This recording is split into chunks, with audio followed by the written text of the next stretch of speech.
आप सभी का स्वागत है हमारे इस लेक्चर वीडियो में। आज हम लोग बात करने जा रहे हैं हिस्ट्री का लास्ट क्लास है और हम पूरी कोशिश करेंगे कि आज के क्लास में आपका जो मॉडर्न हिस्ट्री जो लास्ट क्लास में हमने शुरू किया था वो ख़त्म हो जाए। लास्ट क्लास में हमने क्या पढ़ा था, अगर आप हमारे रेगुलर स्टूडेंट होंगे तो आप जानते होंगे। लास्ट क्लास में हमने मराठा एम्पायर पूरी तरीके से ख़त्म कर दिया था।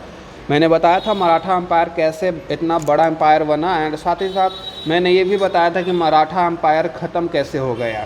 ठीक है, मराठा एम्पायर के किससे लड़ाई हुआ था?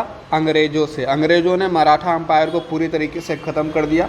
फिर अंग्रेज़ वगैरह भारत में आ गए और उसके बाद भारत में आने के बाद अंग्रेज़ वगैरह पूरा कांड मचाते हैं। फिर वैसे ही होते होते 1857 की क्रांति होता है। फिर गांधी जी आएंगे, पूरा एकदम आंदोलन करेंगे, फिर भारत आज़ाद हो जाएगा। तो ऐसा ही पढ़ना है पूरा। तो एक एक करके हम लोग स्टार्ट करेंगे। मगध के बारे में मगध बोल रहा हूँ। मैंने ये बताया था मराठा के बारे में मैंने कुछ चीज़ें बताई थी जो आपको बोली थी याद करने के लिए। शिवाजी के बारे में तो याद ही होना चाहिए और ये भी याद होना चाहिए कि ये जो एंग्लो वार हुआ था, एंग्लो मराठा वार, तीन एंग्लो मराठा वार हुआ था। First, second and third. First Anglo Maratha war, second Anglo Maratha war and third Anglo Maratha war. और ये किनके किनके बीच हुआ था ये याद होना चाहिए आप लोग को। एंड साथ ही साथ ये जो ख़त्म हुआ था तो हर एंग्लो मराठा के बाद एक ट्रीटी हुआ करती थी, संधि। वो संधि भी कल पिछले क्लास में मैंने पढ़ाया था तो वो भी याद होना चाहिए। ठीक है, जैसे कि मैं मराठा एम्पायर का एक कंक्लूज़न देना चाहता हूँ, छोटा सा रिवीजन की टाइप। देखो, मराठा एम्पायर पूरा इस रीजन में फैला हुआ था। ये तो मैप जो दिखा रहा हूँ ना, ये तो मराठा एम्पायर ख़त्म होने के टाइम वाला मैप है। जब मराठा एम्पायर अपने एकदम पावरफुल स्टेज में था तो इनका पूरा राज था इधर से इधर तक। ठीक है, अभी हम लोग थोड़ा सा रिवीजन करते हैं कि मराठा एम्पायर कैसे आया, कैसे ख़त्म हुआ। तो सबसे पहले मराठा एम्पायर के जो संस्थापक थे शिवाजी थे। ठीक है, शिवाजी के मरने के बाद, शिवाजी के जाने के बाद उसका बेटा जो होता है जिसका नाम था संभाजी, पिछले क्लास में बना रखा है मैंने, संभाजी ये राजा बनता है। ठीक है, शिवाजी के बाद संभाजी बनता है। संभाजी की आकस्मिक मृत्यु हो जाती है। इसके बाद फिर इसका बेटा बनना होता है राजा, लेकिन इसका बेटा जो था औरंगजेब ने लेके चल गया था अपने दरबार में कैदी बना करके। तो इसका बेटा तो था नहीं, तो बनेगा कौन राजा? तो इसी के भाई जो थे जिसका नाम था राजा राम, वो बना था इसके एब्सेंस में, क्योंकि उसका बेटा एब्सेंट था ना। कहाँ था? औरंगजेब के पास था। संभाजी का जो बेटा था वो औरंगजेब के पास था। संभाजी का बेटा का नाम था साहू जी, वो यहाँ पे था नहीं, इसीलिए उनके एब्सेंस में ये जो संभाजी का चचेरा भाई था राजा राम, वो राजा बन जाता है। फिर राजा राम की मृत्यु हो जाती है, कुछ बहुत कम दिनों के लिए राजा बनता है। तो उसके बाद इसकी मृत्यु हो जाती है अगेन। इसके मृत्यु के बाद इसका जो बेटा था उसको राजा बनना चाहिए था। तो अभी तक ये जो इसका बेटा था, कौन? साहू जी, संभाजी का बेटा साहू जी, वो अभी तक औरंगजेब के पास ही था, छूटा नहीं था, मतलब अभी तक अब्सेंट मान सकते हो। तो वो अब्सेंट था। उसके बाद राजा राम के एक बेटा था जिसका नाम था शिवाजी द्वितीय। ठीक है, तो शिवाजी द्वितीय बन जाता है। लेकिन इसी समय जो इसके बाद औरंगजेब के बाद आता है बहादुर शाह द्वितीय, वो राजा बनता है। वो राजा बनता है ना, तो क्या करता है, एक और बेटवा को जो पकड़ा था, संभाजी का बेटा साहू जी को पकड़ा था, वो छोड़ देता है। बोलता है जाओ, तुम जाओ, मेरे तरफ से लड़ना और मराठा वगैरह को कमज़ोर कर देना, तब जाके हम मुग़ल वाला आएंगे और मराठा को हथिया लेंगे। तो इस मनसा से, इस उम्मीद से बहादुर शाह ने क्या किया, बहादुर शाह द्वितीय ने संभाजी के बेटे साहू जी को छोड़ दिया। साहू जी छूट गए। अब ये खुला साढ़ की तरह छूट गया। अब वो आया तो फिर सबसे पहले तो इसको टपकाया, शिवाजी द्वितीय को। कौन था? शिवाजी द्वितीय इसका चचेरा भाई था, उसको टपकाया और अपने राजा बन गया। तो अब अगला राजा शिवाजी द्वितीय के बाद अगला राजा कौन बनेगा? ये बनेगा, ये साहू जी। ठीक है, साहू जी बनता है अगला राजा। देन साहू जी राजा बनता है और इसकी जो माई थी ताराबाई, उसको भी उड़ा देता है और शिवाजी द्वितीय को भी उड़ा देता है। फिर लास्ट में साहू जी बनता है। साहू जी राजा बनने के बाद बहादुर शाह द्वितीय कहता है अब तो तुम राजा बन गया, अब हमारा हाथ में दे दो मराठा एम्पायर। तो बोलता गया यहाँ से, मुंह देखा है। तो मुग़ल वाले को धोखा हुआ एक तरीके से। मुग़ल वाले ने जो उम्मीद लगा के भेजा था साहू जी का कि साहू जी जाएगा, मराठा एम्पायर जीतेगा, ये दोनों को मारेगा, मतलब किसको शिवाजी द्वितीय और इसकी एक मम्मी थी ताराबाई, उसको मारेगा और फिर जीतने के बाद पूरा एम्पायर हमको दे देगा। बहादुर शाह का ऐसा मानना था, लेकिन ऐसा हुआ नहीं। तो फिर इसके बाद ये हुआ, फिर साहू जी के बाद मैंने बताया था मराठा साम्राज्य में, मराठा एम्पायर में मराठाओं ने, छत्रपति शिवाजी ने, छत्रपति ने राज किया। देखिए, मराठा एम्पायर को दो कैटेगरी में बांटा जाता है। शुरुआत में मराठा एम्पायर जो था छत्रपति के हाथ में रहा, फिर साहू जी के बाद जितने भी आए मराठा वो पेशवा थे। फिर मराठा को दो लोगों ने संभाला है। सबसे शुरुआत हुई थी छत्रपति लोगों से, फिर जैसे ही छत्रपति लोगों ख़त्म हो जाते हैं, मतलब साहू जी ख़त्म हो जाते हैं, तो इनके बाद जो पूरा मराठा एम्पायर होता है किनके हाथ में चला जाता है? पेशवा के हाथ में। पेशवा के बारे में देख लेते हैं अब। पेशवा में सबसे पहले पेशवा कौन थे? आपको मैंने बताया था, सबसे पहले पेशवा कौन थे? बालाजी विश्वनाथ। ठीक है, बालाजी विश्वनाथ सबसे पहले पेशवा थे। उसके बाद इसके मरने के बाद, ठीक है, मैं डिटेल में नहीं पढ़ा रहा हूँ, मैं बस बता रहा हूँ कि कौन गया, कौन मरा तो कौन आया। ठीक है, डिटेल में पढ़ना तो पिछला क्लास जरूर देखें। तो इसके मरने के बाद इसका बेटा आता है। ठीक है, इसके मरने के बाद कौन आता है? इसका बेटा। इसका बेटे का नाम तुम बता सकते हो? बाजीराव। इसका बालाजी विश्वनाथ का बेटा कौन था? बाजीराव। मूवी देखे हो रणवीर सिंह वाला, बाजीराव मस्तानी, वही वाला बाजीराव। तो ये बाजीराव बनता है अगला। ठीक है, बाजीराव। इसके बाद फिर और आते हैं, इसके बाद कौन आएगा? बालाजी विश्वनाथ, फिर बाजीराव, देन मैंने एक ट्रिक समझाया था, अगर भुला जाओ ना कि कौन कौन आया है, सीक्वेंस भुला जाओ तो क्या करना, दोनों का नाम मैच करवाना है। पहला कौन थे? बालाजी विश्वनाथ। ठीक है, तो इसका बालाजी ले लो, और दूसरा में कौन था? बाजीराव, तो बाजीराव। थर्ड जो आया, इसके बाद जो आया था उसका नाम था बालाजी बाजीराव। ठीक है, इसके बाद बालाजी बाजीराव के बाद जो था ना, ये पेशवा साम्राज्य, यानी पेशवा यानी मराठा साम्राज्य, पेशवा मराठा का ही एक भाग था, तो पेशवा मराठा ही संभाल रहा था ना, तो मराठा साम्राज्य इसके बाद थोड़ा सा कमज़ोर पड़ने लगा। इसका अगला शासक जो थे, जिसका नाम था माधव नारायण। ठीक है, माधव नारायण उसके हाथ में रहता है। फिर माधव नारायण की मृत्यु हो जाती है।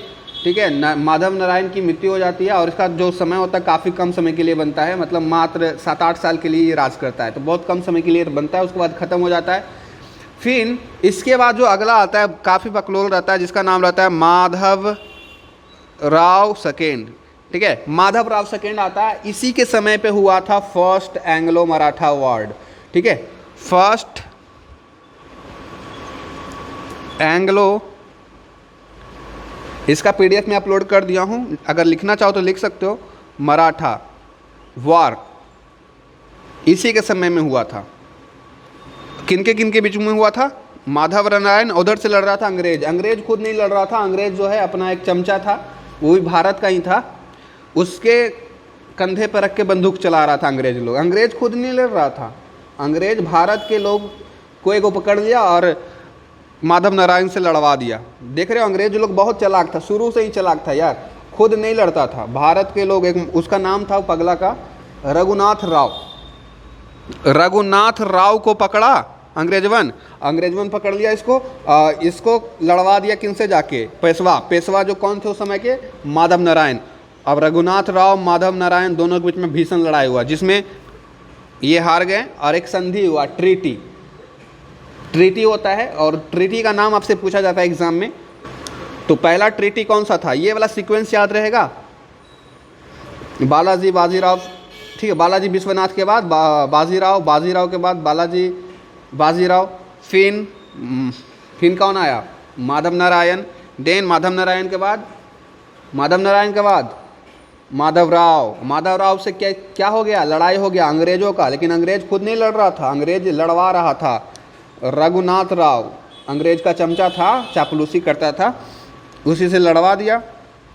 और जो रघुनाथ राव था ना, वो अलगे फेरा में था, अंग्रेज का साथ बस जानते हो का नहीं दे रहा था कि पेशवा मेरा होगा, मराठा साम्राज्य मेरा होगा। ये लालच था, ये लालच के फेरा में अंग्रेजवन में जाके मिल गया, पेशवा को हराने लगा, ताकि अगर ये जीत जाता है रघुनाथ राव तो अंग्रेज इसको क्या कर देंगे, पेशवा दे देंगे। अंग्रेजवा एरा मारा पहले जीत, देखो अंग्रेज तो जीत ही गया। अगर रघुनाथ राव बोला सर अब हम लोग जीत गए हैं तो अब पूरा मराठा साम्राज्य हमरा दे दो, तो ये बोलता है अंग्रेज सब गया यहाँ से, मतलब अंग्रेज लोग तो हैं दोगला, दोगलापन दिखा दिया, रघुनाथ राव भड़क गया, कुछ नहीं हासिल होना है। यही सब कायर के कारण अंग्रेज लोग भारत में आया है, समझ रहे हो ना, नहीं तो अंग्रेज लोग की हिम्मत नहीं थी। अपने ही घर का कोई होता है जो आपको गिराने की सबसे साजिश करता है। तो ये देखो, देख लिया इनके समय में माधव नारायण, ठीक है, माधव नारायण सेकेंड के समय में कौन सा लड़ाई हुआ, फर्स्ट एंग्लो मराठा वार हुआ, ठीक है। इसके बाद माधव नारायण के बाद अगला पेशवा आता है, अगला पेशवा माधव नारायण की मृत्यु करवा दी गई और मारा कौन था, रघुनाथ राव, चमचा जो था अंग्रेज का वो मार दिया माधव नारायण को, तो ये मर गया। अब इसके बाद अगला पेशवा आता है, इसी का बेटा होता है जिसका नाम होता है, ठीक है, इसका बेटा इतना याद नहीं रखना है आपको। माधव नारायण वैसे हारा क्यों था जानते हो, क्योंकि ये बच्चा था। माधव नारायण अल्प आयु, बहुत कम उम्र में ये राजा बन गया था। अब छोटा छोटा बच्चा था और इसको लड़ाई लड़ना था किन से, रघुनाथ राव से। तो रघुनाथ राव भी जान रहा था, ये जो चमचा था वो जान रहा था कि कमज़ोर है अभी पेशवा, इस चलो बार करते हैं, ठीक है। तो ये माधव नारायण के बार कर दिया। और हाँ, माधव नारायण से एक और क्वेश्चन बनता है, इनके समय पे 12 भाई, मतलब इनके मंत्री में 12 मंत्री रहते थे, इनके परिषद में 12 मंत्री रहते थे, उसको बोलते थे 12 भाई परिषद, ठीक है। क्वेश्चन आ जाता है कभी कभी, इतना डिटेल में तो नहीं पूछ सकता लेकिन कभी कभी आ जाए तो याद रखना। अब इसके बाद अगला बनता है बाजीराव सेकेंड, याद रखना यहाँ पर बाजीराव सेकेंड बोल रहा हूँ, बाजीराव पहले भी आ चुका था तो वो बाजीराव फर्स्ट थे, ये सेकेंड है। तो बाजीराव सेकेंड लास्ट पेशवा होता है, लास्ट पेशवा मराठा साम्राज्य का लास्ट शासक बोल सकते हो मराठा साम्राज्य का। फिर इनके समय पे 2 लड़ाइयाँ हो जाती है। फर्स्ट एंग्लो वार जो हुआ था इसके समय में हुआ था, अब इसके समय में 2 हो जाता है, सेकेंड एंग्लो वार, थर्ड एंग्लो वार, सेकेंड एंग्लो वार, थर्ड एंग्लो वार।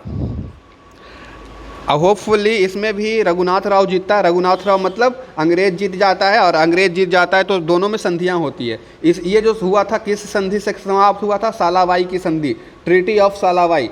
अब ये भी हार गया तो इसमें भी एक ट्रीटी एग्रीमेंट होती है किनके बीच में, बाजीराव और अंग्रेज के बीच में, और उस ट्रीटी का नाम रहता है, उस ट्रीटी का नाम याद रखना, बसीन की संधि, ट्रीटी ऑफ बसीन, ट्रीटी ऑफ बसीन। तो द्वितीय एंग्लो मराठा युद्ध जो हुआ था, सेकेंड एंग्लो मराठा युद्ध जो हुआ था वो कहाँ पे आके ख़त्म हुआ था, कौन सी ट्रीटी में आके ख़त्म हुआ था, कौन सा एग्रीमेंट हुआ था अंग्रेज और पेशवा के बीच, तो उसका नाम रखना ट्रीटी ऑफ बसीन, बसीन की संधि, हिंदी में बोलेंगे बसीन की संधि। फिर थर्ड वाला भी ऐसे हार जाता है पेशवा, और थर्ड वाला जैसे ही हारता है पेशवा, देन अगेन एक संधि होता है, तो उस संधि का नाम आपको याद होना चाहिए, पुणे की संधि, क्योंकि लास्ट पेशवा था और पेशवा ज़्यादातर रहते कहाँ थे, पूना में। मैंने बताया था ना पेशवा के समय में मराठा साम्राज्य 5 भागों में बट गया था, गायकवाड़, होलकर, मैंने पिछली क्लास देख लेना जाके, नहीं समझ में आ रहा है तो 5 पार्ट में बट गया था। और पेशवा का जो रीजन था वो पूना वाला था, पूना वाला इधर, तो पेशवा समाप्त होने वाला था, ये लास्ट था। इस युद्ध के बाद पूरी तरीके से पेशवा समाप्त हो गया। थर्ड एंग्लो मराठा वार के बाद पूरी तरीके से पेशवा का चैप्टर क्लोज कर दिया अंग्रेज़ों ने, और इसकी संधि करवाई पूना में जाकर के, क्योंकि उनका घर ही था पूना में, और संधि कहाँ पे होगा, पूना में। तो मराठा का चैप्टर क्लोज हो गया यहाँ पे। अब अंग्रेज़ लोग अब भारत में पैर फंसा, देखो पहले धीरे धीरे भारत में घुसे, अब घुसने के बाद मार करवाने के बाद पैर पसारेंगे पूरा, पूरा लूटेंगे, ठीक है। तो आज का लेक्चर यहाँ से स्टार्ट होता है। मैं जो 14 मिनट अभी आप लोग को बताया हूँ वो एक रिवीजन था पिछले क्लास का, ठीक है। अभी हम लोग देखते हैं जब ये अंग्रेज़ लोग भारत में घुस गए, ठीक है, मराठाओं को हरा करके, तो उस समय जो भारत था ना 3 मेन भागों में, मतलब इम्पोर्टेंट रीजन था उस समय भारत का। तीनों भारत का रीजन जो था बहुत इम्पोर्टेंट था। एक अवध जो यूपी वाला रीजन है, अवध, और ये बंगाल जो अभी कलकत्ता वेस्ट बंगाल पड़ता है उधर वाला रीजन, बिहार भी आ जाते हैं इधर में, ठीक है। और एक था हैदराबाद, हैदराबाद आज यहाँ पर देखते होगे हैदराबाद वाला रीजन। ये 3 मेन रीजन थे और इन 3 मेन रीजन पे अंग्रेज़ों का नज़र था, ठीक है। अंग्रेज़ ने मराठा को हरा करके यहाँ तो आ गया, लेकिन इनका 3 मेन निशाना था अंग्रेज़ों का, अवध, बंगाल, हैदराबाद, ठीक है। अब इन तीनों के बारे में हम लोग थोड़ा सा पढ़ लेते हैं, क्योंकि यहीं से इनका मॉडर्न इंडिया स्टार्ट होगा, ठीक है। फिर 1857 की क्रांति होगा। और हाँ, मैंने मराठा साम्राज्य में एक चीज़ और बताया था, जो लास्ट पेशवा था, लास्ट पेशवा अभी बताया कौन था, बाजीराव द्वितीय। ये तो हार गया और ट्रीटी हुआ, कौन सा ट्रीटी, पुणे की संधि। यहाँ पे पुणे की संधि में क्या हुआ था ना कि पुणे की संधि में क्या कहा गया था बाजीराव को कि बाजीराव अब तुम्हारा सारा धन दौलत मेरे पास हुआ। अंग्रेज बोला तुम्हारा सब कुछ मेरा हुआ, पूरा मराठा साम्राज्य मेरा हो गया, अब तुमको क्या करेंगे, तुमको पेंशन देंगे हम, पेंशन इसको देने लगा। बोला सब कुछ मेरे पास में है और तुमको खाने पीने के लिए जो भी खर्चा पानी है तुमको मिल जाएगा। बाजीराव हार गया था बेचारा, अब बोला मरने से अच्छा है पेंशनें लेकर ज़िंदा रह लेते हैं। अगर पेंशन नहीं लेता तो इसको अंग्रेजवन मार देता, तो ये मान गया। लास्ट पेशवा जो था वो मान गया, बोला ठीक है हम रह लेंगे पेंशन पे, खाना ही तो खाना है, मेरा गद्दी चल गया, राजपाट चल गया, उससे मतलब नहीं है, जिंदा तो हूँ ना कम से कम। बाजीराव द्वितीय मान गया, पेंशन लेना शुरू किया। और पेंशन इसको बताया कहाँ पे दे रहा था, मराठा साम्राज्य में इसको रहने ही नहीं दिया, अंग्रेज लोग इसको भेज दिया इधर, ओहो हो, यूपी में, यूपी के कानपुर में। बोला बाजीराव द्वितीय आप मराठा में नहीं रहेंगे, आपको पेंशन वगैरह सब कुछ मिलेगा, लेकिन आपका नया घर इधर है। इसको नया घर इधर भेज दिया। फिर वैसे करते करते 10 साल बीता। 10 साल बीतने के बाद क्या हुआ भाई, पेंशन वगैरह देना बंद कर दिया। इसका एक बेटा था, अपना बेटा नहीं था, बाजीराव द्वितीय का एक बेटा था, अपना बेटा नहीं था, गोद लिया था, जिसका नाम था नाना साहेब, नाम था नाना साहेब। तो इनके नाना साहेब इसका बेटा था, और बेटा भी पेंशने पे, बाप पेंशन पे जिंदा रह रहा है तो बेटा भी पेंशने पर ना जिंदा रहेगा, नौकरी वोकरी तो है नहीं, तो पेंशन पे ये भी जिंदा रह रहा था नाना साहेब। लेकिन अंग्रेजवा बोला बहुत हो गया पेंशन, अब नहीं देवो पेंशन है खन्नी के, तो पेंशन वगैरह बंद कर दिया भैया। नाना साहेब गरमा गए, बोले खैबे को चीज़ से मजदूरी करेगा जाके, हमें मराठा पेशवा हो के मजदूरी करवाएगा हमसे, पेंशन दे रहा था बंद काहे लगी। अंग्रेजवा से मुंह लगाने लगे नाना साहब, काहे कि पेंशन से ही ये लोग जिंदा थे और मजदूरी करना इनको अच्छा नहीं लगता था क्योंकि पेशवा थे। देन हो गया बहुत बड़ा बवाल। नाना साहेब बोले रुक तोरा बताते हैं। नाना साहेब जो 1857 की क्रांति हुई थी वो कानपुर से लड़ रहे थे, क्योंकि इनका देखो 1857 की क्रांति आपको पढ़ना है। उस क्रांति में नाना साहेब कानपुर की तरफ से ये भी भाग लिए थे, लड़ाई किए थे, ठीक है। क्यों लड़ाई किए थे समझ गया, क्योंकि इनका पेंशन बंद कर दिया गया था, यही रीज़न था। इनके अंदर देशभक्ति ऐसा कुछ था नहीं कि हम देश को आज़ाद करवाना चाहते हैं, अंग्रेज को भगाना चाहते हैं, ये अपना मतलब के लिए लड़ रहे थे, पेंशन बंद कर दिया है वही लड़ रहे थे, ठीक है। हमारा देश तो 1857 में ही आज़ाद हो जाता अगर हमारे जो लोग थे वो मतलबी नहीं होते। कोई पेंशन के लिए लड़ रहा है, कोई अपना राजपाट के लिए लड़ रहा है, कोई इधर उधर, मतलब देशभक्ति जैसा कुछ चीज़ नहीं था। 1857 की लड़ाई तो हुई थी लेकिन देशभक्ति की कमी थी हमारे लोगों में, ठीक है। अपना अपना मतलब के लिए अंग्रेज़ों से लड़ रहा था। सब लोग एक मिल करके, देश से प्यार अगर होता सब लोग एक मिल करके अंग्रेज़ को भगाया जा सकता था, लेकिन नहीं। छोड़ो 1857 में हम लोग आज़ाद नहीं हुए, लेकिन 1947 में वही जाके हम लोग आज़ाद हुए, क्योंकि हमारे अंदर गांधी जी आ गए थे और गांधी जी ने सबको देशभक्ति की भावना जगाई और देशभक्ति गांधी जी सबसे आज़ाद करवाए, ठीक है। तो देशभक्ति जरूर होना चाहिए। अगर अभी भी हमारे ऊपर ये जो चाइना है अगर अटैक कर देता है, पूरा हथियार लेता है और हम लोग के अंदर देशभक्ति नहीं होगा ना, तो हम लोग गुलाम बन के रह जाएंगे चाइना का। इसीलिए देशभक्ति होना जरूरी है किसी भी, ठीक है। तो प्यार से बोलो जय हिंद। एक एक करके सबको देखते हैं भाई, अवध को देखते हैं, बंगाल को देखते हैं, हैदराबाद को देखते हैं, तीनों को पढ़ते हैं डिटेल में। तो देखो अवध वाला रीजन मैंने बताया, यूपी वाला जो अभी मैप दिखा रहा था ना, वही याद रखना, बस वो उस मैप को दिमाग में छापे रखो, समझ में ज़्यादा आएगा। तो अवध वाला जो रीजन था, ये एक बता है मुग़ल साम्राज्य के बिखरने के बाद अब बहुत सारा जो मुग़ल साम्राज्य था ना वो टूट के बिखरने लगा।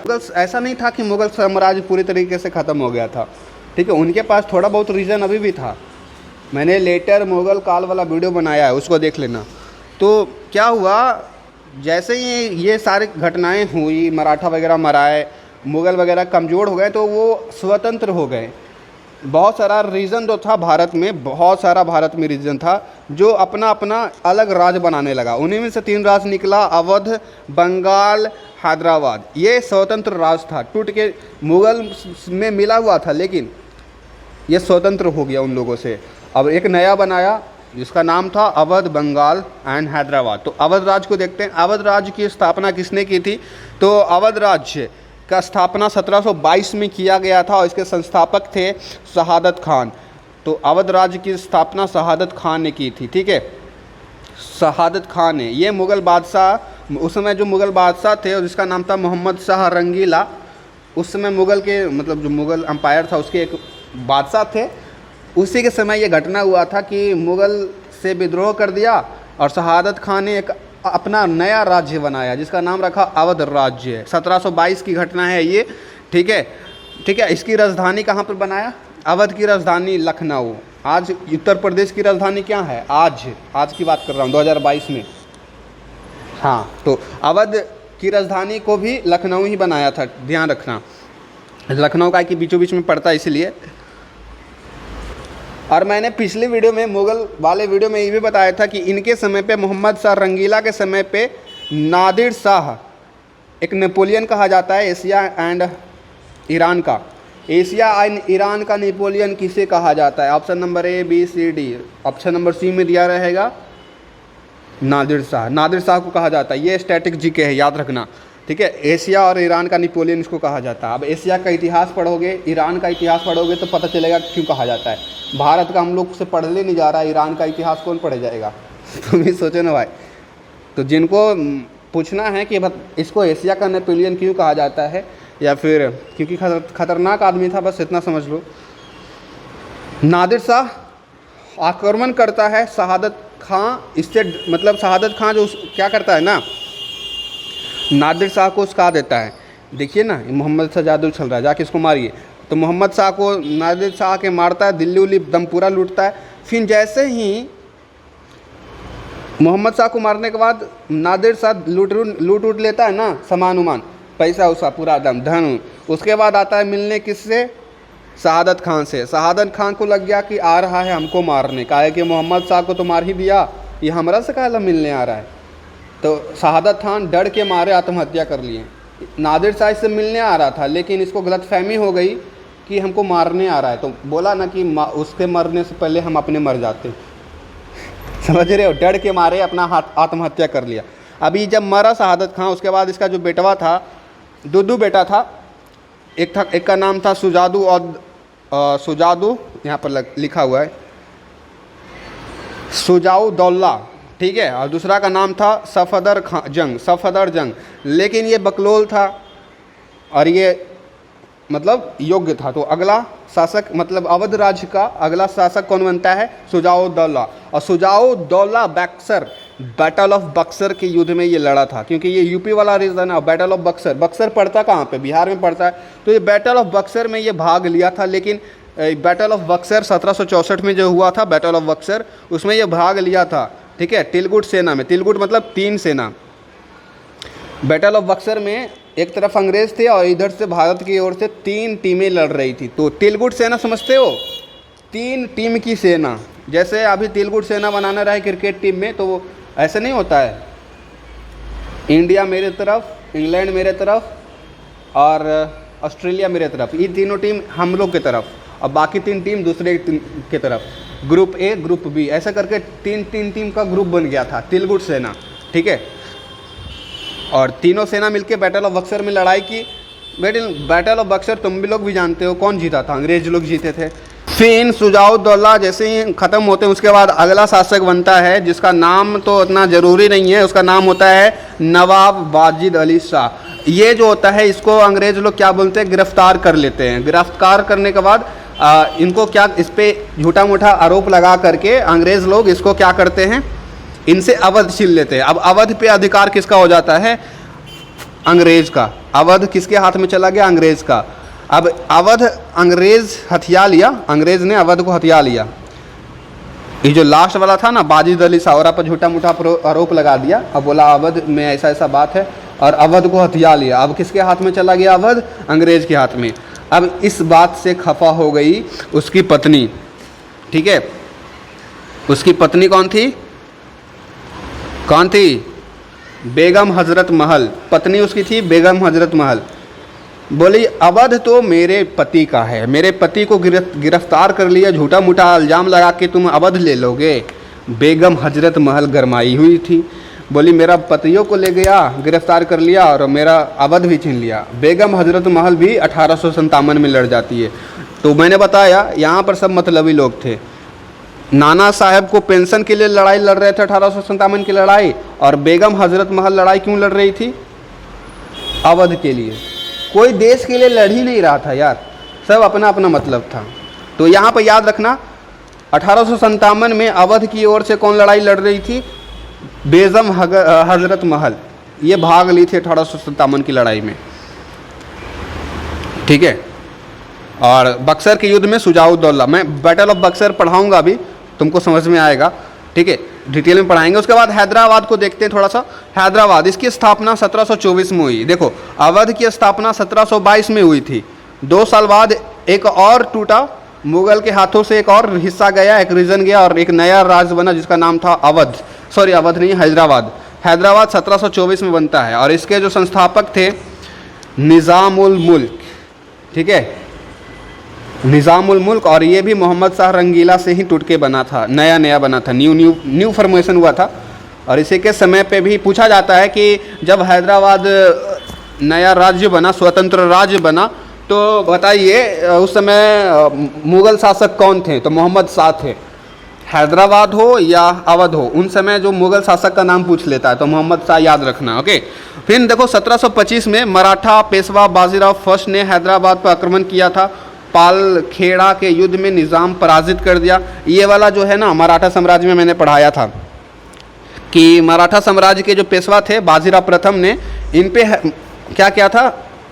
अटैक किया था, आक्रमण किया था पालखेड़ा के युद्ध में, ठीक है, बैटल ऑफ पालखेड़ा, जिसमें निज़ामुल मुल्क जो इसके हैदराबाद वाले थे वो हार चुके थे।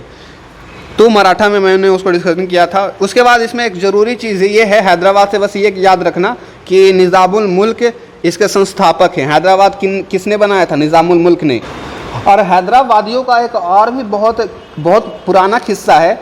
ये जब हम लोग आज़ाद हो गए थे ना 1947 के बाद, उसके बाद हैदराबाद के कुछ लोग जो थे ना बाबा बन रहे थे, क्योंकि हमारा 1947 में पार्टीशन हुआ था, इंडिया से टूट के नया नया पाकिस्तान बना था, ठीक है।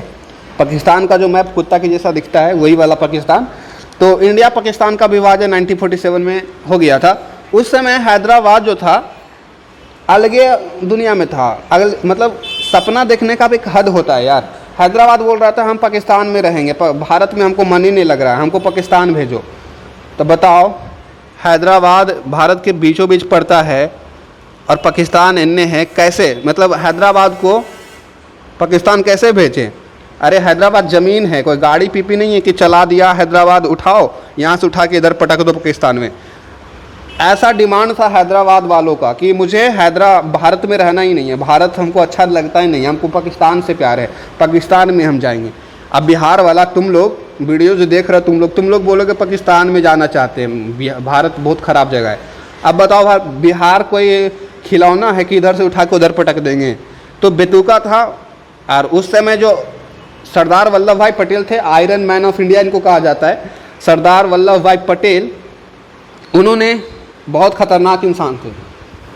इनका जो बेतुका मांग था कि हमको पाकिस्तान जाना है, भारत में नहीं रहना है, पूरा दम होश ठिकाने ला दिए। उन्होंने ऑपरेशन पोलो चलाया, जिसमें जो इंडियन आर्मी थी, आज़ादी की बात की कहानी है, ठीक है, ये हिस्ट्री में आज़ादी की, तो हैदराबाद की कहानी नहीं है, आज़ादी के बाद की कहानी है ये, ठीक है, 1947 बाद हुआ था ये सब।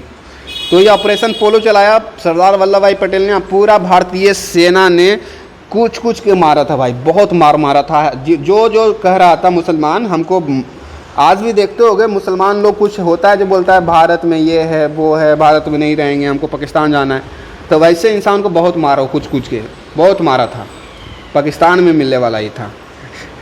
1 मीटर ज़मीन तो देगा नहीं भारत, और तुम बोल रहे हो एक राज्य देने का। कैसे पॉसिबल? तुमसे अगर कोई बिहार मांग ले तो तुम क्या करोगे बताओ? दे दोगे? मार हो जाएगा, मार। कोई नहीं देगा बिहार, बिहार हमना अपना बिहार है। फिर उसके बाद देखो, मैंने बताया था कि 3 मेन रीजन थे। कौन कौन? एक हैदराबाद, एक अवध और एक बंगाल, ठीक है। ये 3 मेन रीजन थे जिस पे मराठा साम्राज्य के जाने के बाद अंग्रेज़ों का नज़र था।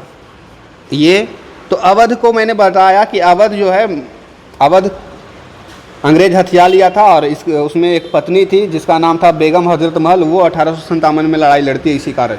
अवध तो उनके हाथ में आ गया। हैदराबाद को भी धीरे से ये अपना लिया। फिर बंगाल बसता है। और इसके अलावा और भी रीजन जो थे जो स्वतंत्र हुए थे, जैसे कि कर्नाटक भी मुगलों के हाथ से स्वतंत्र हो चुका था, ठीक है। कर्नाटक में बहुत फेमस चीज़ें हुई थी। 3 मतलब इम्पोर्टेंट लड़ाइयाँ हुई थी। कर्नाटक से यही पूछा जाता है, ठीक है। जो मैंने तुमको बताया ना, अवध, बंगाल, हैदराबाद, ये 3 रीजन इंपॉर्टेंट थे। इस पे नज़र थी किसकी? अंग्रेज़ों की। और इन पे भी नज़र थी लेकिन कम थी, लेकिन ये इंपॉर्टेंट था उन लोगों के लिए। खास करके बंगाल में तो बहुत बड़ा बवाल मचा है। बैटल ऑफ प्लासी, उसके बाद बैटल ऑफ बक्सर कर दिया, समझ रहे हो ना। बंगाल सबसे फेवरेट था अंग्रेज़ों का। तो कर्नाटक के बारे में देखते हैं, ये भी इम्पोर्टेंट है कर्नाटक वाला। तो कर्नाटक की स्थापना जो है सादुतुल्ला ने किया था। सादुतुल्ला याद रखना, आता है एग्जाम में। सादुतुल्ला ने किया था। कर्नाटक पर अधिकार करने के लिए फ्रांसीसी यानी फ्रांस वाले और अंग्रेज़ी यानी इंग्लैंड वाले, ठीक है, आपस में लड़ गए और इनके बीच में 3 युद्ध हुआ। मतलब नहीं होता है ये कर्नाटक के एक रसगुल्ला मान लो, 2 भाई है, दोनों के दोनों लालची है ये 2 छोटुआ है। अब रसगुल्ला एक ही गो है, अब दोनों कह रहा है हम में खेबो। अब खाएगा तो कोई एक ही गो ना भाई, क्योंकि रसगुल्ला एक ही है। अब आधा बांटेगा वो भी नहीं चाहिए इनको कि आधा। जैसे कि ये भी किया जा सकता है कि आधा इसको दे दो काट के, ये खा लेगा, और आधा दोनों भाई अपन में आधा बांट लेगा। तो नहीं, इन दोनों का जिद था जब भी लेंगे एक वो लेंगे, हम आधा नहीं बांटेंगे। आधा बांटेंगे तो खेबे नहीं करेंगे। होता है ना कि हम लेबो तो कुल्हे लेबो, नहीं तो नहीं लेबो। वैसे ही हो रहा था। क्या किनके बीच में? इसको मान लो इंग्लैंड और इसको मान लो फ्रांस। इसको मान लो इंग्लैंड, इसको मान लो फ्रांस। फ्रांस कह रहा था कर्नाटक मेरा, इंग्लैंड कह रहा था कर्नाटक मेरा। अब चाहता तो ये दोनों कर्नाटक को आधा बांट लेता, आधा ले लेता इंग्लैंड, आधा पर राज होता फ्रांस का, आधा पर इंग्लैंड का, लेकिन ऐसा नहीं किया। इनको चाहिए था पूरा। तो इसी कारण फ्रांस वालों में और इंग्लैंड वालों में लड़ाई हुई, कर्नाटक पे अधिकार किसका होगा, इसके लिए लड़ाई किया ये दोनों ने। 3 लड़ाइयाँ हुई। पहला अंग्ल कर्नाटक युद्ध, फर्स्ट एंग्लो कर्नाटिक वार, इंग्लिश वाले लिखेंगे फर्स्ट एंग्लो कर्नाटिक वार, सेकेंड एंग्लो कर्नाटिक वार, थर्ड एंग्लो कर्नाटिक वार, ठीक है। डेट इतना नहीं पूछा जाता है, तो बस आप लोग देखना कि ये कर्नाटिक वार का रिजल्ट क्या है, ये युद्ध में कौन जीता और कौन सी संधि हुई, वो देखना है बस, ओके। तो डेट वगैरह को भूल जाओ, याद करो या ना करो बात बराबर। अगर तुम्हारे अंदर क्षमता है तो याद कर सकते हो। तो देखो, फर्स्ट एंग्लो कर्नाटिक वार, पहला अंग्ल कर्नाटक युद्ध में क्या हुआ, कौन जीता? फ्रांस या इंग्लैंड, कौन जीतेगा? तो इसमें ना इंग्लैंड जीता ना फ्रांस। इसमें एक ट्रीटी साइन हो गया लास्ट में। ये लड़ाई का जो कारण था ऑस्ट्रिया जानते हो कहाँ पे है? ऑस्ट्रेलिया नहीं भाई, ऑस्ट्रिया बोल रहे हैं। ऑस्ट्रिया यूरोप में पड़ता है, ठीक है। ऑस्ट्रेलिया तो हम लोग के नीचे है, भारत के नीचे। ऑस्ट्रिया में अंतर है, ध्यान देना। तो ऑस्ट्रिया में एक लड़ाई चल रही थी उस समय में, युद्ध चल रहा था। उसी कारण ऑस्ट्रिया में अधिकार को लेकर के अंग्रेज तथा फ्रांसीसियों के बीच में प्रथम अंग्ल कर्नाटक युद्ध हुआ। और ये जो युद्ध हुआ ना, इसमें रिजल्ट कुछ नहीं निकला। दोनों के बीच में ट्रीटी साइन हो गई। ट्रीटी बोले तो संधि साइन हो गई, एग्रीमेंट साइन हो गया। और इस संधि के तहत भारत ने पहला आंग्ल कर्नाटक युद्ध समाप्त हो गया। तो इसमें विनर कोई नहीं था, समझ लो, ठीक है, विनर कोई नहीं था। अब दूसरा हुआ लड़ाई, ठीक है, पहला हो गया समाप्त। अब तो देखिए भाई, लड़ाई इसमें कोई जीता नहीं, तो इन दोनों तो बौखलाया हुआ था ना कि हमको चाहिए। अब लड़ाइयों हुआ, कोई जीतवो नहीं किया, ऐसे कैसे? यही कारण बना दूसरा लड़ाई का, ठीक है, क्योंकि किसी एक का अधिकार होने के लिए कोई एक को जीतना पड़ेगा। अब पहला युद्ध में तो कोई रिजल्ट नहीं निकला, दूसरा मैच अब जैसे देखते होगे तुम ODI match India versus Pakistan, पहला मैच रद्द हो गया, अब दूसरा रद्द हो गया, तो बताओ भाई सीरीज कौन जीतेगा? कोई नहीं जीतेगा। इसको जीतने के लिए अगला मैच देखना पड़ेगा कौन जीत रहा है। वैसे ही पहला मैच खराब हो गया, अब दूसरा मैच देखो, दूसरा मैच में कौन जीतता है। इसको मान लो 3 मैच की सीरीज है, जिसमें से पहला मैच बारिश की तरह से धुल गया, अब दूसरा मैच जो है वो लड़ा जाना है, जिसका नाम है द्वितीय एंग्लो कर्नाटक युद्ध। यह युद्ध का कारण फ्रांसीसी गवर्नर डुप्ले थे, ठीक है, और वो बहुत ही महत्वाकांक्षी थे और इनके कारण ही ये युद्ध हुआ था, ठीक है। यह युद्ध जो हुआ था पांडुचेरी के संधि के तहत समाप्त हुआ, ठीक है। तृतीय एंग्लो कर्नाटक युद्ध, यह युद्ध के कारण यूरोप में चल रहे शतवर्षीय युद्ध को माना है, ठीक है। उस समय इंग्लैंड यूरोप कंटिनेंट में 7 वर्षीय युद्ध चल रहा था, 7 सालों वाला युद्ध, तो उसको कारण माना गया इसका, ठीक है। यह युद्ध जो है इंग्लैंड तथा फ्रांस के बीच में मुख्य रूप से हुआ। इस युद्ध के दौरान 1760 में वांडीवास के युद्ध में अंग्रेज में फ्रांसीसियों को बुरी तरह से पराजित कर दिया।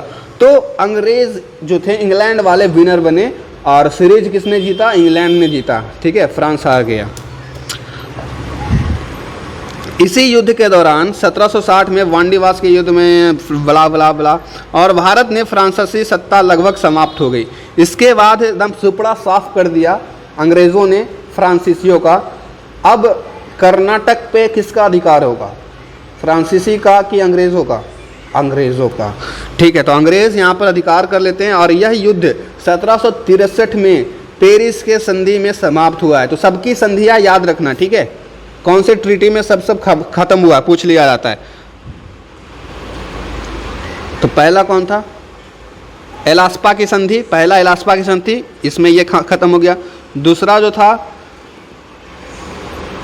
यह युद्ध पांडुचेरी की संधि में समाप्त हुआ। तीसरा जो था कौन सा था? पेरिस की संधि। पहला ट्रीटी ऑफ एलास्पा, second treaty of Pondicherry, third treaty of Paris, English वाले के लिए, इंग्लिश मीडियम। उसके बाद मैसूर राज्य था, ये भी भारत में पड़ता, कर्नाटक वाला रीजन के बाद मैसूर को देखते हैं। मैसूर जो है इसकी स्थापना 1755 में हुई थी, ठीक है, 1755 में हुई थी। और हैदर अली एक योग्य शासक था, इसने अपने साम्राज्य का विस्तार प्रारंभ किया। यही अंग्रेजों के तथा मैसूरों के बीच युद्ध का कारण बना, ठीक है। अब देखो भाई, धीरे धीरे अवध वाला तो ले ही लिया, अवध वाली जो पत्नी थी वो तो चिल्लाती रह गई, ठीक है। तो अवध ले गया, कर्नाटक भी अंग्रेज ले गया, अब मैसूर भी ले जाएगा। क्यों ले जाएगा? देखो, मैसूर वगैरह, अंग्रेज तथा मैसूर के बीच में युद्ध लड़े गए, ठीक है। युद्ध क्यों लड़ा गया? क्योंकि मैसूर का जो राजा था बहुत ही मतलब योग्य था, ठीक है, ताकतवर था, और अंग्रेज लोग बोल रहा था कि मेरे रहते भारत में इतना साला कौन उड़ रहा है, भारत में अंग्रेज से बड़ा कौन हो गया। अंग्रेज को लग गया मतलब थोड़ा सा डिसरिस्पेक्ट जैसा फील होने लगा, बोला रुक बताते हैं, मैसूर वाला बाबा बन रहा है, मैसूरों में जाके मारेंगे। अंग्रेज आया मैसूर और मैसूर वाला से लड़ाई लड़ लिया, ठीक है। और इनके बीच में लड़ाइयाँ हुई, कितनी लड़ाइयाँ हुई? 4। चारों का नाम है प्रथम आंग्ल मराठा मैसूर युद्ध, मराठा नहीं मैसूर, प्रथम आंग्ल मराठा, अरे यार बार बार मराठा क्यों आ रहा है? मैसूर है भाई, मराठा के बीच में 3 हुआ था, ठीक है, यहाँ पे 4 है, तो मैसूर वाले में 4 हुआ था।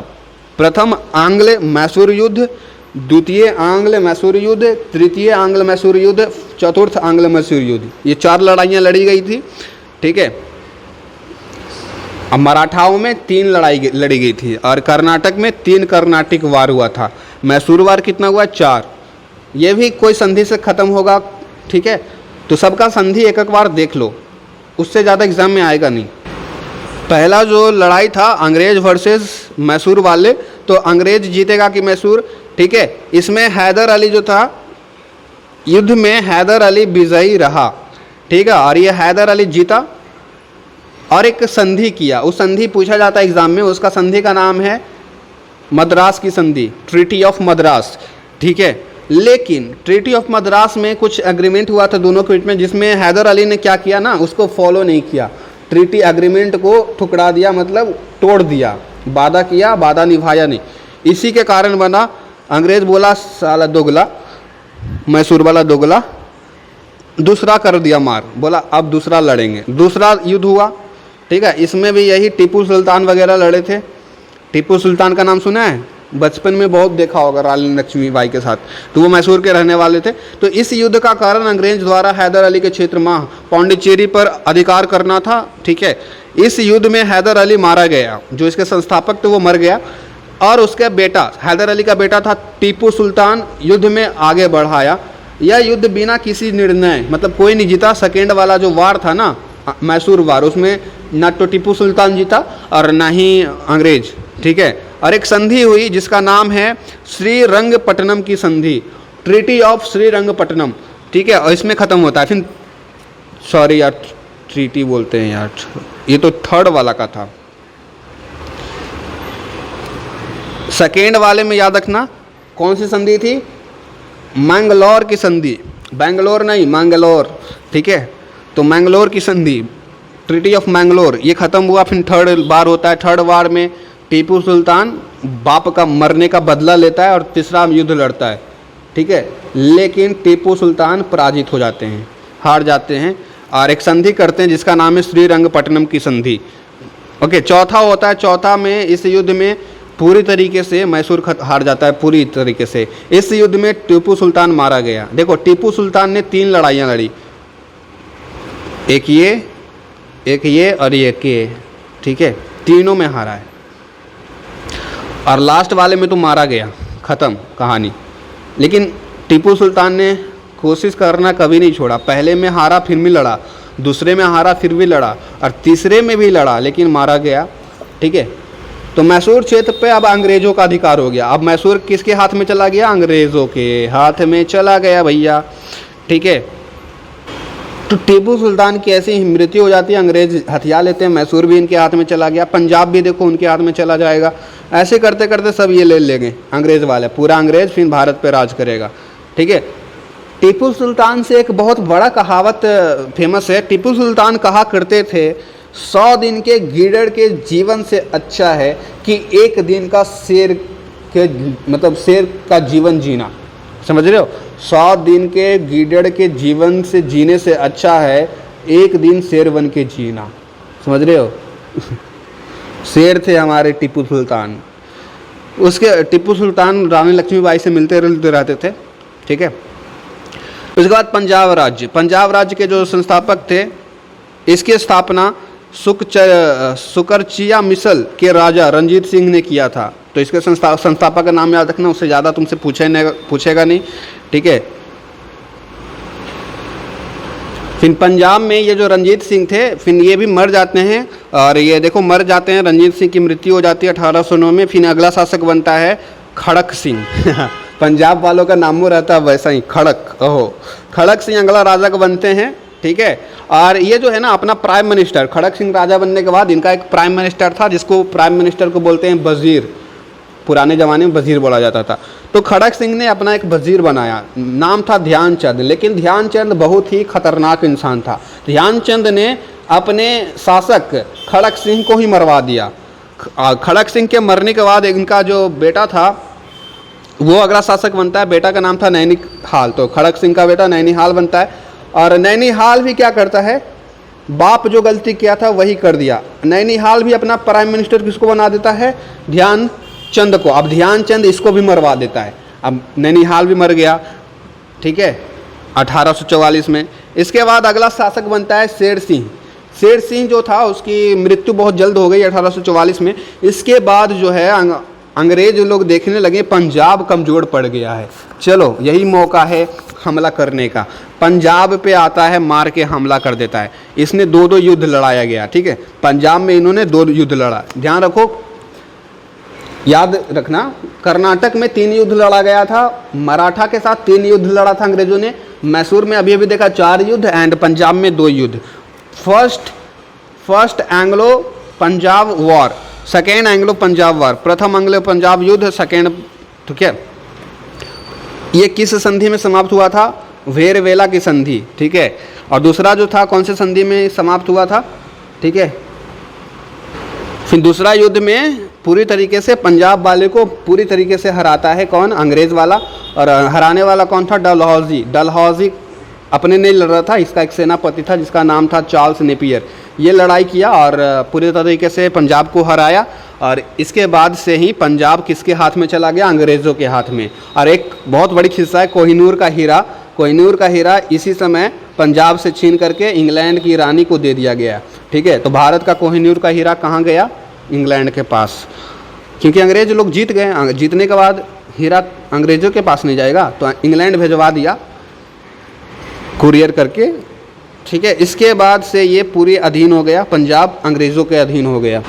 फिर और चीज़ें लिखी गई है कि रंजीत सिंह का जो बेटा था जिसका नाम था दिलीप सिंह, उसने वादा किया था कि तुम्हारे बेटे को अच्छा शिक्षा देंगे, इसीलिए दिलीप सिंह को कहाँ पे भेज दिया गया?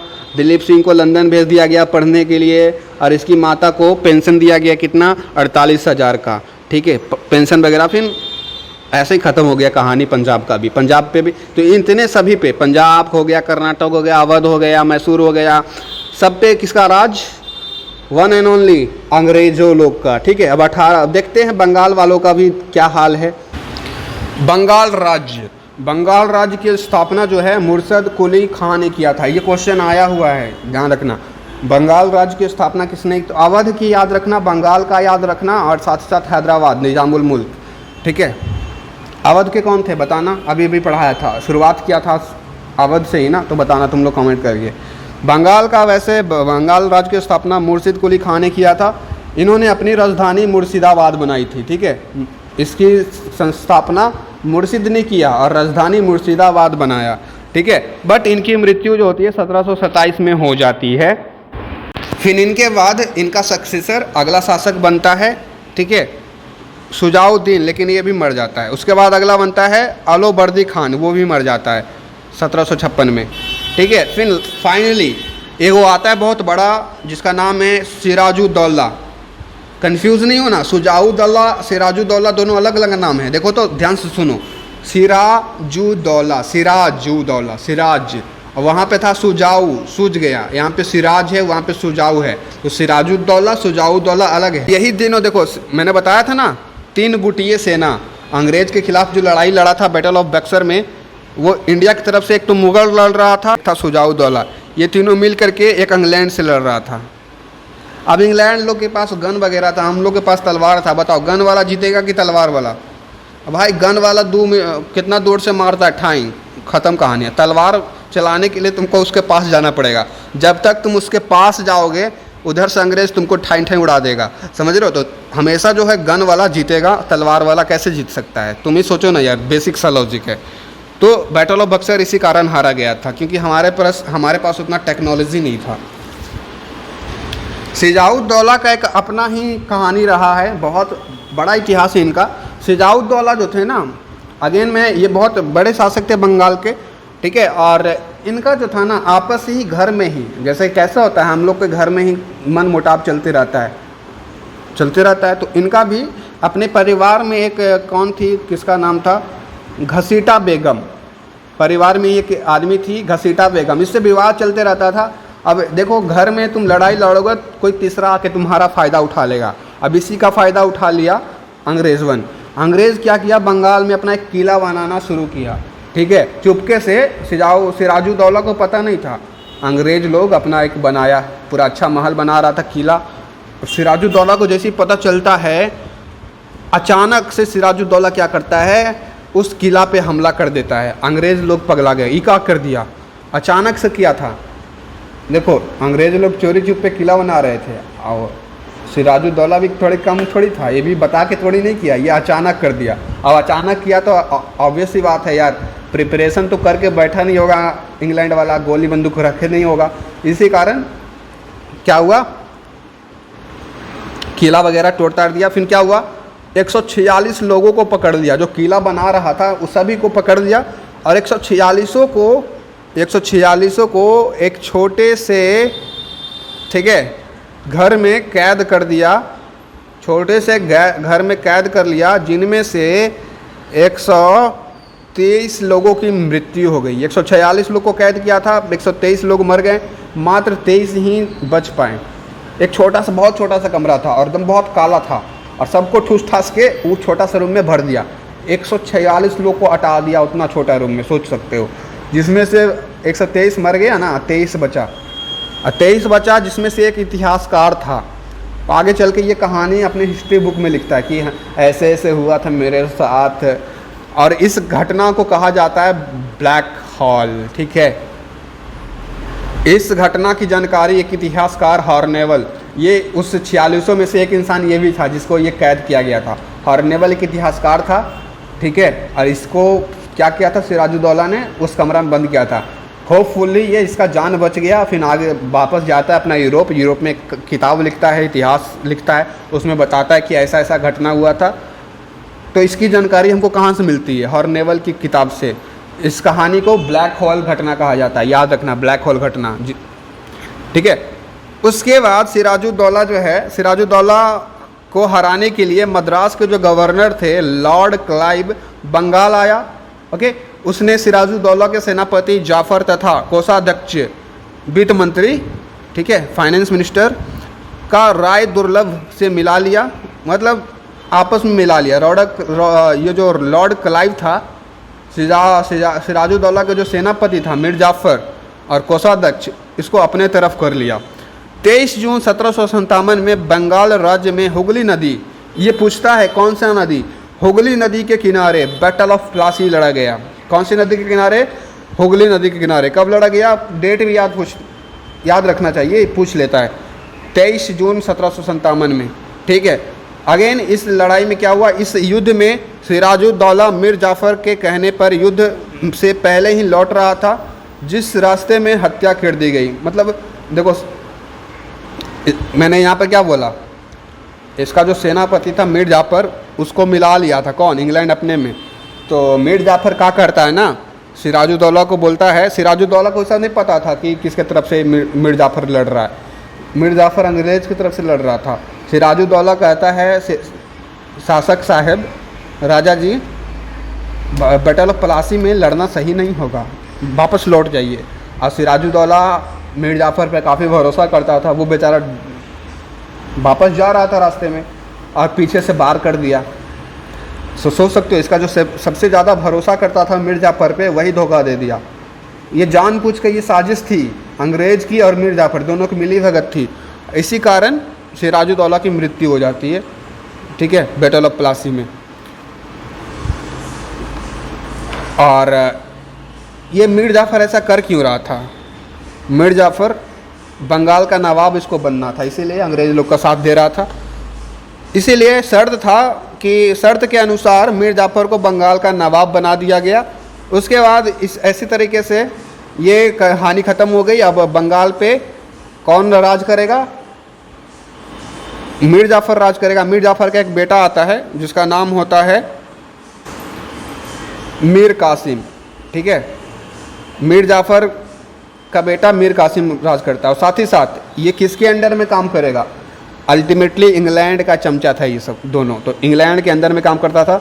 इंग्लैंड ने इसको क्या कर दिया था मीर जाफ़र को, कि सब कुछ करता था, पैसा उसा सब पूरा लिया। इंग्लैंड वाला ने बोला, बेटा नवाब तुम रह लो, लेकिन पैसा उसा सारा टैक्स लोग संभलेंगे।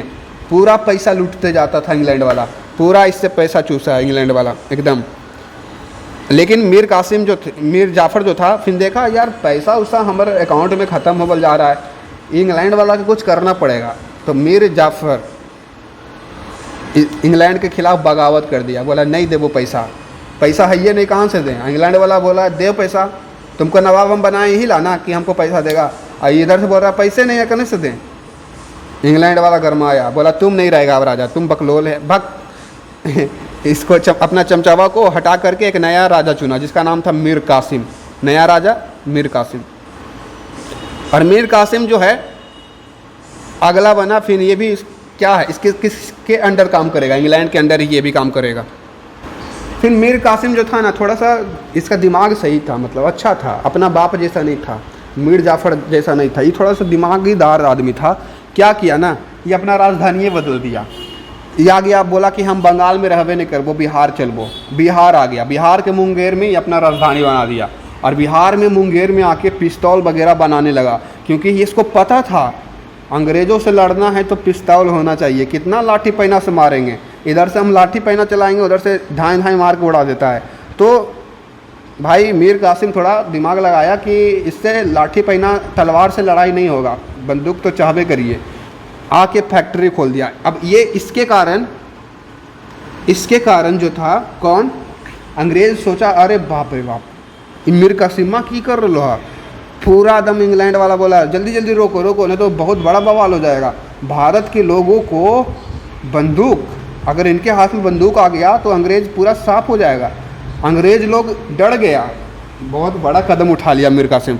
फिर मीर कासिम का चैप्टर क्लोज कर देता है अंग्रेज जितना जल्दी हो सके, क्योंकि खतरा साबित हो जाएगा ना, ढेर सारा फैक्ट्री में बंदूकें बन जाएगा। अब सारे इंडियन के पास, सारे भारतीय लोग के पास बंदूक होगा, कोई डरेगा किसी से यार?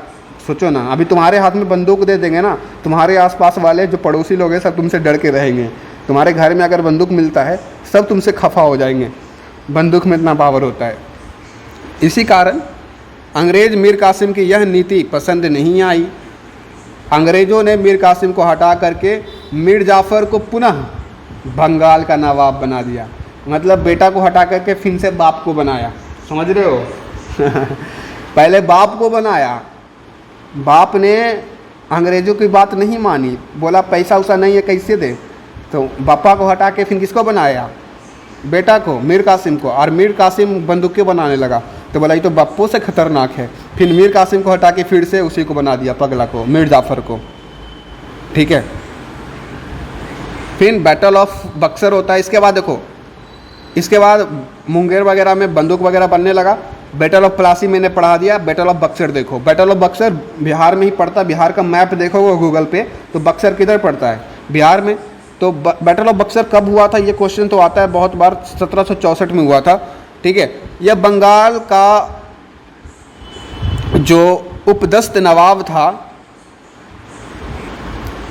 तिलगुट सेना यहाँ पे लड़ाई लड़ती है। मैंने आपको पहले भी बताया, तिलगुट सेना मतलब तीन लोग मिलकर एक साथ लड़ेंगे, तो तिलगुट सेना बनाया गया। बंगाल के उपदस्त नवाब मतलब क्या होता है, हटाया गया, मतलब पहले वो राजा था अभी नहीं है तो हटाया गया, मतलब बोल सकते हो ना रिटायर नहीं बोलना सही नहीं होगा, अरे उसको क्या बोलते हैं, अरे कुछ भी बोलो ना, अपनी गर्लफ्रेंड छोड़ के चल जाती क्या बोलते हो, एक्स मान लो, एक्स राजा, उसको बोलते हैं उपदस्त नवाब ने। वहाँ पर अब नवाब शुजाउद्दौला के साथ मिल करके एक मुग़ल के बादशाह थे उस समय के बादशाह शाह आलम द्वितीय के साथ मिलकर के तिलगुट सेना बनाता है और गठन करता है। इस सेना का नेतृत्व शाह आलम द्वितीय कर रहे थे, ठीक है। तिलगुट सेना का सामान बिहार के बक्सर के अंग्रेज़ से हुआ, ठीक है। अब तिलगुट सेना का जो सामना है अंग्रेज़ों से हो गया, अंग्रेज़ वगैरह लड़ने लगे। इसके बाद अल्टीमेटली ये जो लड़ाई वगैरह है, ठीक है, लड़ाई जो है तिलगुट सेना हार जाती है, अंग्रेज़ जीत जाता है। इस युद्ध में तिलगुट सेना पराजित हुई और अंग्रेज़ विजयी हो गए। 1765 में अंग्रेज ने शाह आलम द्वितीय के साथ इलाहाबाद की संधि की, ट्रीटी ऑफ इलाहाबाद। बक्सर की लड़ाई का ये ट्रीटी था, याद रखना, इसमें ख़त्म हुआ ये लड़ाई। इस संधि के तहत शाह आलम द्वितीय ने बिहार, बंगाल तथा उड़ीसा की दीवानी, यानी दीवानी मतलब टैक्स, अंग्रेज़ों को सौंप दी। टैक्स सिस्टम पूरा अंग्रेज़ों के हाथ में। इस प्रकार बंगाल के क्षेत्र में द्वैध शासन प्रारंभ हो गया। द्वैध मतलब डुअल, दो लोग शासन करेंगे अब, अंग्रेज एंड एक तो राजा है वो। इस समय कंपनी का गवर्नर था रॉबर्ट क्लाइव। पूछा जाता है बैटल ऑफ बक्सर के टाइम पर अंग्रेज का जो गवर्नर था वो कौन था, तो रॉबर्ट क्लाइव था, ठीक है। रॉबर्ट क्लाइव ने भारत में द्वैध शासन के जनक कहे जाते हैं, ठीक है। बंगाल का अंतिम नवाब मुबारक शाह था। इसके बाद अंग्रेज पर अधिकार हो गया। बंगाल पर किसका अधिकार हो गया, अंग्रेज़ों के बाद, क्योंकि मुबारक शाह मर गया, ख़त्म हो गया कहानी। और मुबारक शाह मर गया मतलब ख़त्म कहानी, मतलब टाटा बाय बाय, समझ रहे हो ना भाई, ख़त्म कहानी हो गया। अंग्रेज राज कर लिए। भारत पे यूरोपीय कंपनियों का राज। सबसे पहले पुर्तगाल आया, इंग्लैंड आया, डच आया, डेनमार्क आया, स्वीडिश आया, फ्रेंच आया। ये तो मैंने कल ही पढ़ा रखा था, ठीक है। उसके बाद ईस्ट इंडिया कंपनी की स्थापना कब की गई, 1498 ईस्वी में ही हो चुकी थी। ईस्ट इंडिया की कंपनी की हमारा भारत में ईस्ट इंडिया कंपनी की स्थापना की गई थी 1498। बहुत पहले की बात है। वास्को डी गामा कब आया था ये बताना तुम लोग कमेंट करके। फिर ब्रिटिश ईस्ट इंडिया कंपनी, इसकी स्थापना 31 दिसंबर 1600 में हुई। डच ईस्ट इंडिया कंपनी की स्थापना 1602 ईस्वी में हुई। डेनमार्क ईस्ट इंडिया कंपनी 1616 में हुई। फ्रेंच ईस्ट इंडिया कंपनी 1664 में हुई। स्वीडिश ईस्ट इंडिया कंपनी, ठीक है। इतना आपको नहीं पढ़ा दिया था मैंने, ये सब शायद पिछले क्लास में, तो ये मैं नहीं पढ़ाऊँगा। अब 1857 की क्रांति पे डायरेक्ट आते हैं, ठीक है। तो मैं क्या कहता हूँ, 1857 क्रांति थोड़ी देर बाद पढ़ाऊँगा। अभी इसको यहीं पे रोकते हैं, अगले क्लास में इस मिलते हैं 1857 की क्रांति, फिर गांधी जी वगैरह के बारे में, ठीक है। Thank you for watching. अभी के लिए इतना ही, मिलते हैं अगले वीडियो में।